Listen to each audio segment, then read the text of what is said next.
আজকে আপনাদের একটা জিনিস দেখায়, দেখেন আমার দেশের যে বাবলা গাছ আর এই দেশের যে বাবলা গাছ অনেক পার্থক্য। দেখেন কত সুন্দর ফল ধরে আছে, অনেক সুন্দর।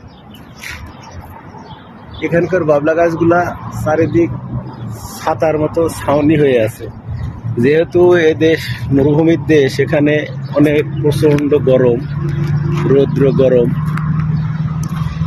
তাই আল্লাহর মতো আর কে বোঝে, কে জানে। এখানকার মানুষ যাতে কিছু টাইম আরাম করতে পারে, বসতে পারে, এই জন্যই আল্লাহর সৃষ্টি। দেখুন এক এক দেশে এক এক রকমের, একই নামে পরিচিত অথচ এক এক রকমের দেখতে।